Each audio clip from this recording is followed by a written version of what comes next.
자, 저희가 지난 시간에 대한민국 임시정부가 만들어지는 과정을 우리가 학습을 했습니다. 자, 그래서 오늘 드림 영상에서는 여기 나온 것처럼 너무나도 아픈 전쟁이었던 6.25전쟁에 대해서 알아보도록 하겠습니다. 자, 왜 이렇게 민족끼리 서로 다퉈야만 했을까? 이제 알아보도록 하겠습니다. 자, 전쟁의 기운이 감돌다. 한반도에 세워진 두 개의 정부, 우리 지난 시간에 학습했었죠. 남쪽에는 대한민국 정부가 수립되고 북쪽에는 조선민주주의인민공화국이라는 이제 정부가 수립이 되고, 자, 이렇게 생겼기 때문에 이제 서로를 비난하는 거죠. 일단 이념적으로 나눠져 있죠. 북쪽은 이렇게 해서 북쪽은 사회주의, 남쪽은 자유주의, 이렇게 이념으로 나눠져 있습니다. 냉전의 축소판이라고 보시면 됩니다.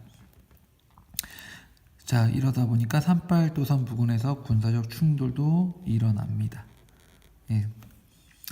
결국 나중에 정확하게 배우게 되는데, 이 냉전이란 큰 체제에서 자, 미국과 소련은 남과 북에 대한 군사적 경제적 지원을 계속하였다. 소련은 북한을 지원해주고 미국은 우리 남한을 지원해주고, 특히 이제 1949년 이제 마오쩌둥이 국공내전에서 승리합니다. 그래서 장제스는 타이완으로 도망가게 되고, 이제 마오쩌둥이 이제 중국을 공산화시키게 되니까 이제 김일성은 이제 같은 팀이 하나 더 생긴 거지. 뭡니까? 소련이랑 이제 중국까지도. 그러니까 이제 소련과 중국을 이제 백그라운드 뒷배경으로 삼아서 이제 전쟁 준비하는 거죠. 비밀리에 소련과 중국을 방문하여 전쟁 지원을 약속받게 됩니다.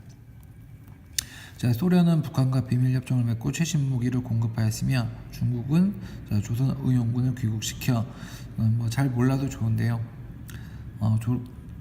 중국에서 활동하던 우리나라 출신의 독립운동 군인들이라고 보시면 됩니다. 이 사람들 귀국시켜 북한인민군의 전력을 강화를 도왔다. 이로써 북한은 남한을武力으로 침략하기 위한 준비를 마쳤다.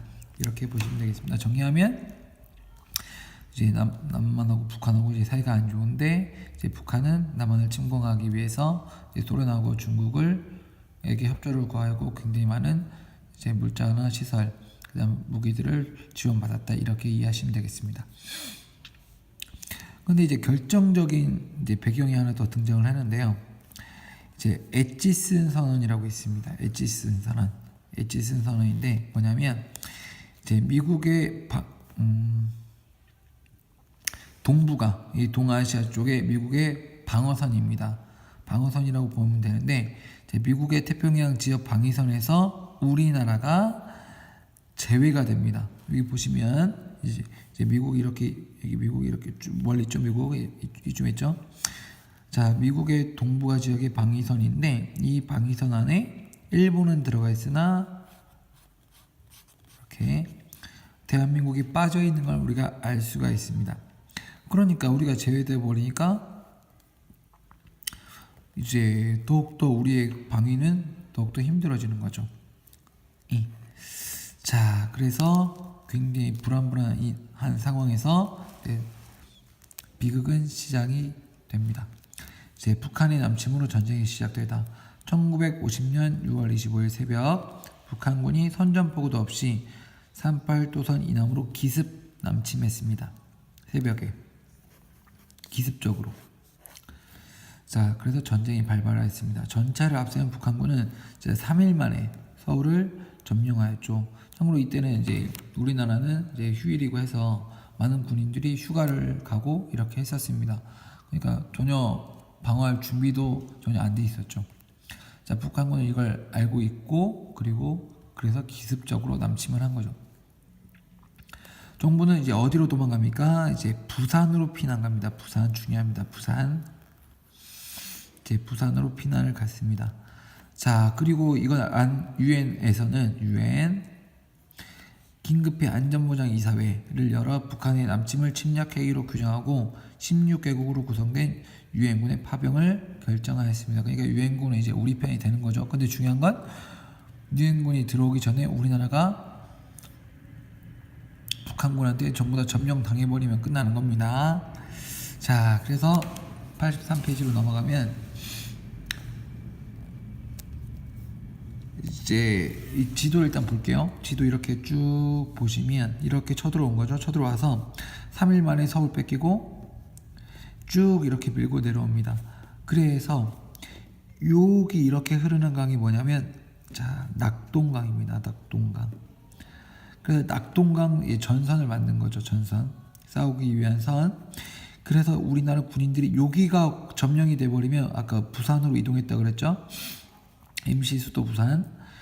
자, 여기가 이제 점령이 이걸 뺏겨버리면 부산까지 함락이 되면 전부 다 점령이 돼버린 겁니다. 그러면 유엔군 우리나라 못 들어오지. 그래서 죽을 각오로 여기를 이제 전선으로 잡고 버팁니다. 우리나라 군인들이. 자, 이러던 와중에 이제 유엔군이 이렇게 들어온 거죠. 유엔군이. 자, 그래서 그 이후의 일은 여러분들이 잘 알고 있는 국군과 유엔군은 인천 상륙 작전을 성공시키게 됩니다. 아시죠? 자, 여기 이렇게 있는데 이렇게 쭉 돌아서 이런 식으로 가서 인천의 여기를 기습적으로 상륙해가지고 점령한 작전 인천 상륙 작전입니다. 영화로도 많이 나와 있죠. 영화에서 5,000분의 1의 확률이라고 했었는데 성공시켰죠. 그래서 전세를 역전하고 다시 서울을 되찾고 자, 38도선을 넘어서 압록강 유역까지 진격을 하게 됩니다. 이렇게 쭉 올라갔다는 얘기죠. 그래서 이제 압록강이 이렇게 흐르니까 이렇게까지 쭉 올라갔다는 얘기죠. 자, 그러나 이제 누가 들어옵니까? 중국군의 참전으로 다시 한번 후퇴하게 됩니다. 자, 그리고 나서 서울 다시 뺏기게 되고 이후 전열을 재정비한 국군과 유엔군은 다시 서울 되찾고 이제 38도선 부근에서 밀고 밀리는 전투를 계속하게 됩니다. 그러니까 1950년에 이제 전쟁이 터졌는데 이제 51년부터 쭉 38도선 부근에서만 계속 이제 교착 상태가 이제 일어나게 되니까 이제 7월부터는 유엔군하고 북한군, 중국군 사이에 휴전 회담이 시작이 됩니다. 그럼 빨리 휴전을 하면 좋은데 이제 이승만 정부 같은 경우에는 북진 통일을 주장하면 이제 휴전을 반대하게 되죠. 자, 이런 이승만 정부의 이런 태도도 반영이 돼서 회담이 얼마나 더 이끌게 되냐면 51년 7월부터 회담이 시작되는 휴전 회담이 시작되었는데 53년 7월에야 휴전이 이루어지게 됩니다. 그래서 1950년부터 53년 50년 6월부터 6이 오니까 1953년 7월 약 3년 동안의 전쟁이 마무리가 되는데 중요한 건 2년 동안 휴전 회담하고 있었는데 계속 싸운 거죠. 그래서 이 2년 동안 우리 군인들의 안타까운 목숨을 엄청나게 많이 잃었음을 우리가 알 수가 있습니다. 자, 6.25 전쟁의 결과입니다. 결과. 자, 남과 북은 치유할 수 없는 상처를 남기다. 6.25 전쟁이 3년 동안 계속되면서 많은 고통과 상처를 남겼다. 사상자는 남북한 전체 인구의 6분에 해당하는 약 500만 명 정도가 죽었다. 그리고 수많은 전쟁과 이산가족, 지금까지도 해결 안 되는 이산가족, 또한 남북한 모두 대부분의 건물과 산업시설이 파괴되고 전 국토는 황폐화되었습니다. 그 뒤 남북한은 서로에 대한 적대 감정과 불신으로 오랫동안 대립하게 되었습니다. 이승만, 박정희 때 항상 얘기하던 게 뭡니까? 반공입니다. 공산당이 싫어요. 또한 휴전선을 사이에 두고 대치하는 분단 상황이 이어지면서 통일에 많은 어려움을 겪고 있다. 이렇게 나와 있습니다. 그리고 84페이지에는 아직도 아물지 않은 상처 6.25 전쟁에 대해서 자료가 나와 있습니다. 자, 여기까지 하겠습니다. 코넬 노트 작성 잘 해주시기 부탁드리겠습니다.